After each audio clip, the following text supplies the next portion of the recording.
Sometimes I wonder how I get myself in these situations.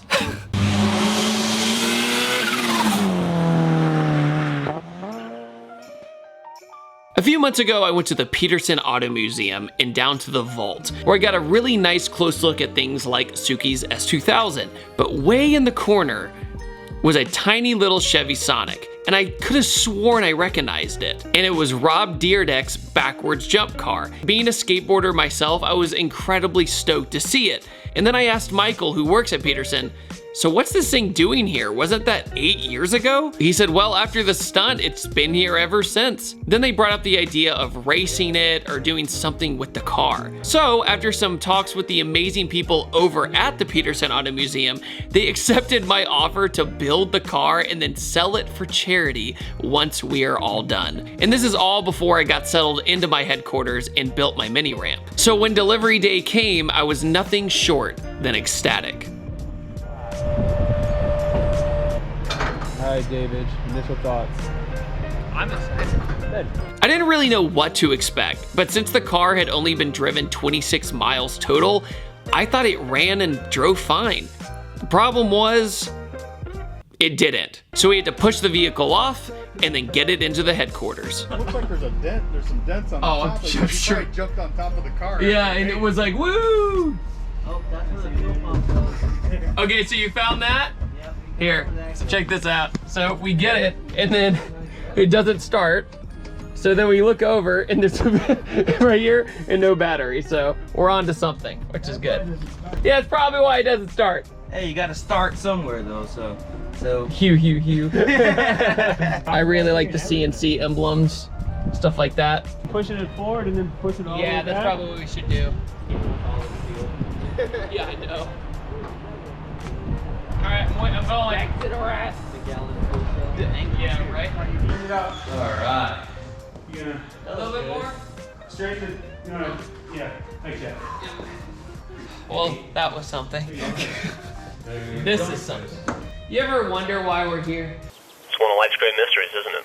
Why are we here? So, what do you think? You said do the fuel system and try to hook up the pump? Everything's already pre-wired. My concern is if the pump's out, why is it out? Is it out because it's broke? Do we need to just order a new one? Technique. Hold on.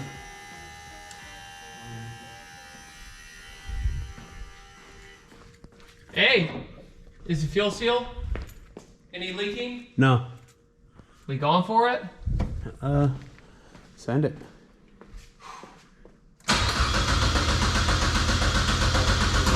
Huh? Okay. Try it now. No. Nothing? No. There's no nothing.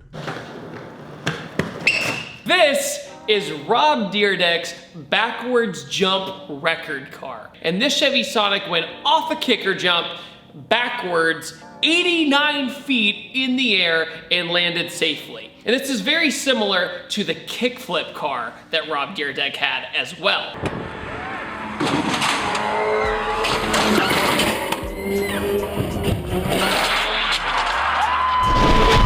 So he took a Chevy Sonic just like this and then kickflipped it and then landed safely. Well, barely if you watch the footage. But I'm so excited about this because I grew up skateboarding. I love skateboarding. I love the skateboarding community.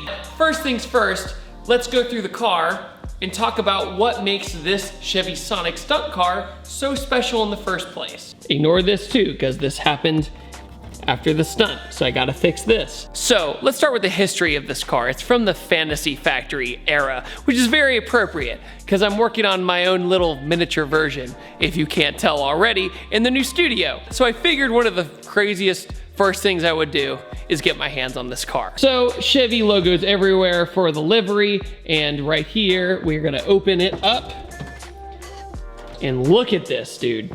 So the CNC, all of the machining work is absolutely incredible. Look, even the Chevy logos are etched in, and the door panels are, well, they're stunt panels. It's made to do stunts.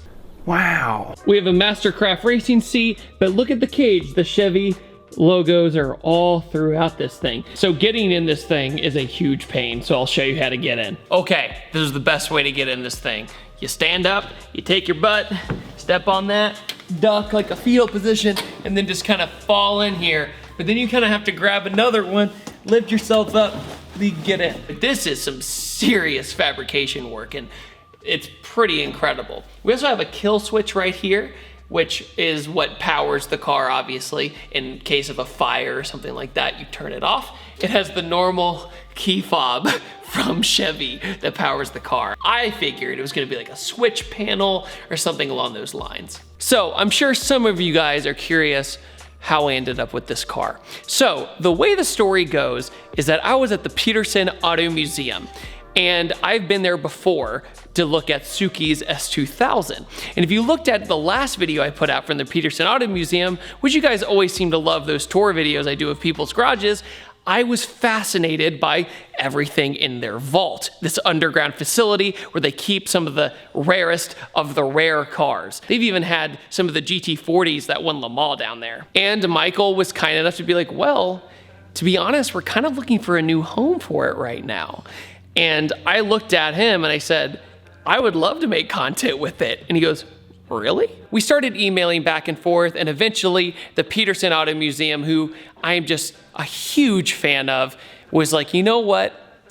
Let's do it. I just want to give a huge shout out to the Peterson Auto Museum, and definitely make sure to check out their YouTube channel, because without them, this would not be possible. So then I turned on the kill switch. That didn't do anything. Then I got a new battery. That didn't do anything. But then I realized that back here, oh, it's locked. Then, accessory works. I realized, oh, come on, there we go. Then I realized that the fuel pump wasn't hooked up. So back here, there was an inline fuel pump that sat right here.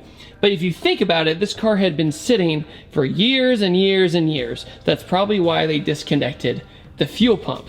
So now I'm ordering the special fuel pump that came with the car, and I'm ordering the fittings, because these are some wonky fittings on this thing. They're like 10 by 1 or something to make the fuel pump work. But if you look at it, it's a very simple fuel cell system. So very straightforward. So once we get that figured out, I think we'll be able to start the car. But look at the suspension work we got by Fox. Shout out to Fox, who is here in Georgia now, which is super exciting. But you can just tell this thing was made to squat when it landed to keep it safe and stable. But the cage work is just absolutely incredible. What's the skull for? Was that foreshadowing when you got in this thing? So if you notice, we have a battery tray that held the battery in place during the jump.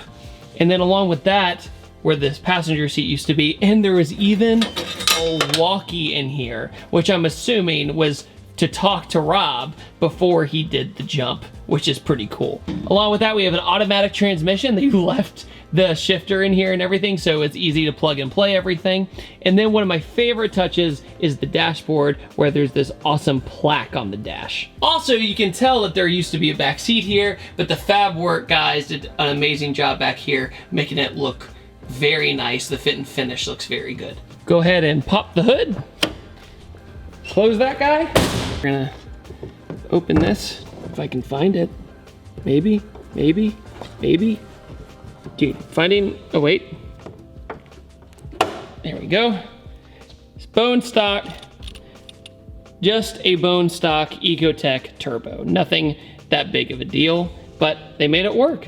So in honor of Rob Deerdeck and the backwards jump car, I hope you all enjoy us messing with this thing the very best we can. And huge shout out once again to the Peterson Auto Museum for helping me out with this series. I'm so excited to be doing this, and I just feel absolutely honored to have this thing in here. Even though on the surface it's just a Chevy Sonic with a cage in it, it's still so exciting to have the history of this thing in the new studio. If you like this video, make sure to head over to Peterson Auto Museum's YouTube channel. And along with that, if you like what I do, make sure to hit up pattersoncarcare.com for all your detail supplies. And I upload on Tuesdays, Thursdays, and Sundays, and I will see you guys next time. And take it easy. Have a wonderful day. Goodbye.